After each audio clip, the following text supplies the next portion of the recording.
ahli-ahli dari Makau ini ada yang kebanyakan di Wanayasa, ada yang di Purwakarta. ada di Purwakarta. Nah, mereka mulai berencana lah melakukan pemberontakan. Nah,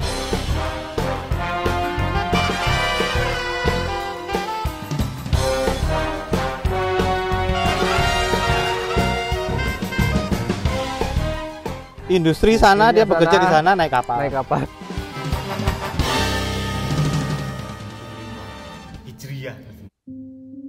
Selamat datang kembali di pembahasan kita. Hari ini kita akan coba dalami lagi ya sosok Sentot Alibasah Prawirodirjo. Anda mungkin kenalnya sebagai salah satu panglima muda kunci di Perang Jawa. Betul, betul. Orang kepercayaan Pangeran Diponegoro. Usianya juga masih sangat muda ya waktu gabung, baru 17 tahun. Dan dia juga kerabat dekat Diponegoro kan ya. Misan sekaligus iparnya juga. Iya. Sebagai gambaran daerah sini ya Mas Irul. Dulunya ini kan sebenarnya itu terkait dengan sejarah Kerawang, sejarah Purwakarta. Jadi Kerawang dulu itu satu kabupaten, bahkan sempat pindah ibu kotanya ke Wanayasa. Tapi kemudian, jadi Purwakarta belum ada waktu itu Mas Irul. Adanya itu cuma namanya tuh nama persinggahan yang disebut dengan Sindang Kasih. Yang kasih di Purwakarta, salah satu desa di Purwakarta sekarang. Nah, pada tahun 1830-an, kota itu baru akhirnya dikembangkan dan berdiri. Nah, terkait dengan cerita yang kita bahas ini, pabrik-pabrik utama teh itu adanya di Purwakarta. Jadi si ahli-ahli dari Makau ini ada yang kebanyakan di Wanayasa, ada yang di Purwakarta. Ada di Purwakarta. Nah, mereka mulai berencana lah melakukan pemberontakan. Nah, waktu itu kan yang disebut pemberontakan Cina waktu itu tuh kota-kota yang terkait ini hingga Kerawang sana itu udah terjadi kerusuhan, Mas Irul. Ada pembakaran kantor pemerintah, apa itu dari Tanjung Pura, Cikau, Purwakarta yang baru berdiri, bahkan ditambah pasukan etnis Tionghoa ini yang dari Wanayasa turunlah dari perkebunan, dari pegunungan itu nyerbu daerah-daerah situ semuanya. Kan tadi juga sempat kita bahas bahwa mobilisasi perang mobilisasi militer tuh nggak kayak sekarang ya. Iya, coba bayangkan daerah sini masih rimba, sekarang rimba. Waktu masa sebelumnya abad ke-19 pasti lebih rimba lagi kan, lebih liar lah istilahnya, lebih rimba, lebih liar. Jalanan belum ada, jalanan modern aspal gitu belum ada. Terus transportasi pasukannya kayak gimana gitu, gimana caranya bisa melewati itu, dan komunikasinya gitu, komunikasi antara pegawai-pegawai negeri yang ada di sini, pegawai kolonial yang ada di sini dengan komunikasinya yang ada di pusat yang megang tentara itu istilahnya sih. Nah, waktu itu yang dimobilisasi satuan apa? Nah, yang satu yang dimobilisasi itu ada banyak satuan ada yang dari Bogor, ada yang dari Batavia, ada yang dari kavaleri dan infanteri. Nggak ada catatan soal artileri karena artileri itu pasti susah lewat. Artileri itu maksudnya meriam ya. Kalau meriam mobilisasinya susah. Jadi pemberontakan dia boleh dibilang ya nggak besar-besar ya, relatif lah ya. Ya, terlalu artinya ditumpas dengan pasukan infanteri dan kavaleri. Ya, jadi salah satu yang lebih banyak dari mereka ini kan yang disuruh untuk menumpas pemberontakan Cina ini adalah orang-orang pribumi. Salah satunya adalah satuan pribumi yang dipimpin oleh Sentot Alibasah. Nama yang sangat bagi yang tahu dengan sejarah Perang Jawa itu nama yang sangat familiar dan nama yang sangat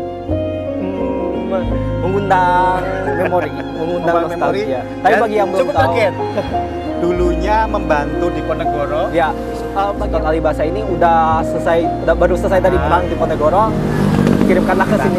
Dia masuk ke militer Belanda ya. Militer Belanda lah istilahnya. Dan ini kejadiannya adalah 1832. Jadi 2 tahun setelah perang Diponegoro itu Sentot Alibasah, panglima dari perang Diponegoro ini menumpas pemberontakan orang-orang Cina.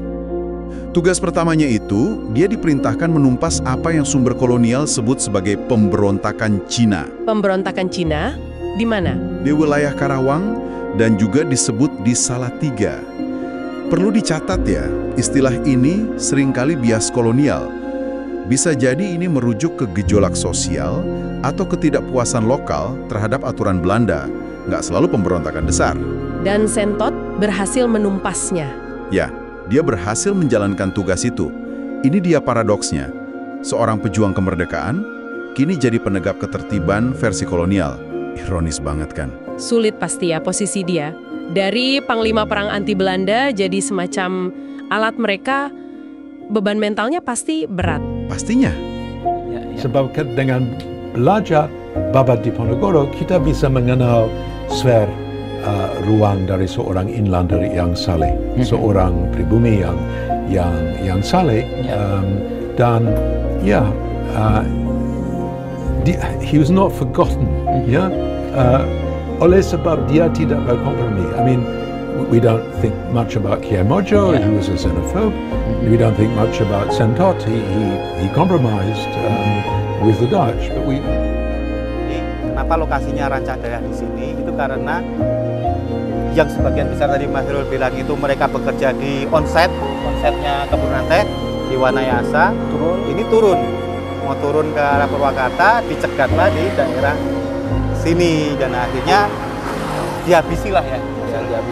Dihabisi. Jadi secara tutur kayak tadi Ibu tadi juga tahu ceritanya dulu di sini banyak darah. Nah, darah apa?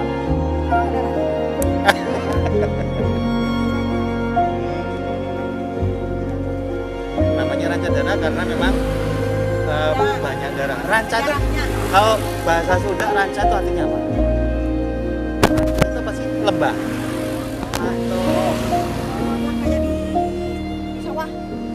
Oh, kayak Tubangan.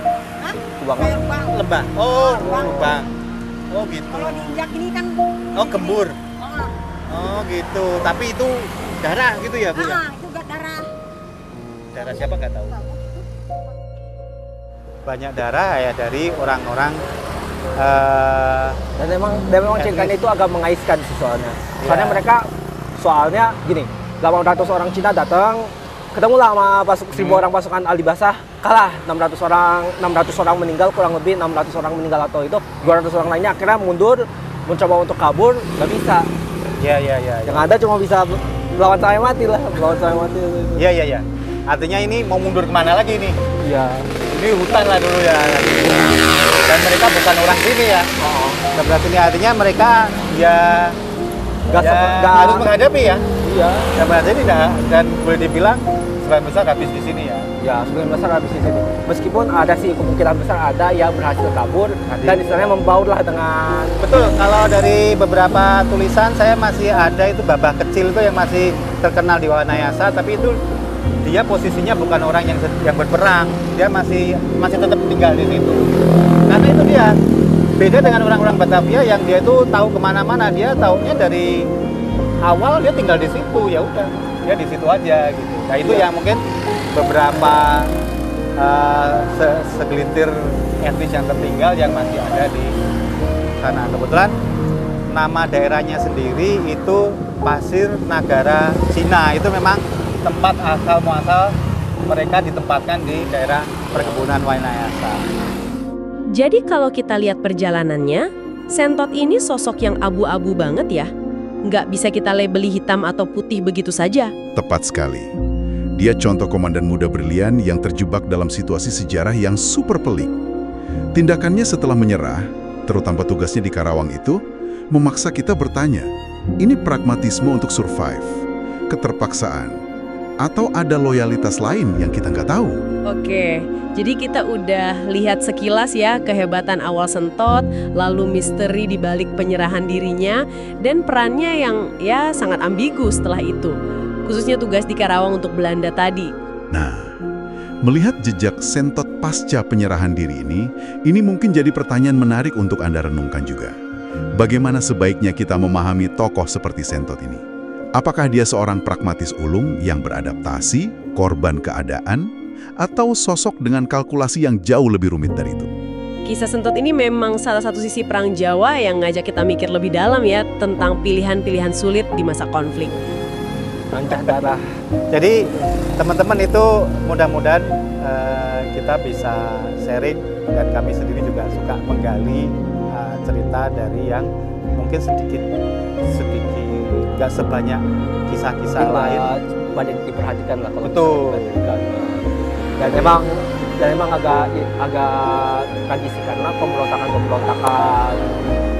kecil-kecil ini, misalnya pemberontakan Cina di sini, habis itu ada juga pemberontakan petani Batak dan lain sebagainya. Ya. Itu banyak itu sejarah-sejarah yang mungkin nggak sebesar misalnya perang revolusi atau perang Padre atau perang kemerdekaan atau perang Jawa, Atau bahkan geger pecinan lah. Kalau geger pecinan kan dari Batavia dia ngerembet sampai ke Jawa Tengah, Jawa Timur gitu ya kan. itu Kalau ini kecil lah wilayahnya istilahnya, mikro Kadipaten lah, mikro history lah. Tapi tetap namanya sejarah ya tetap Harus menarik di tetap diperhatikan, diteliti.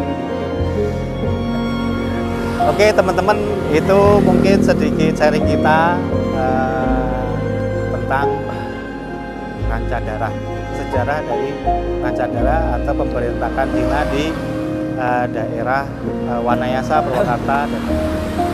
Oke, makasih udah ngikutin obrolan kita, mudah-mudahan menambah wawasan.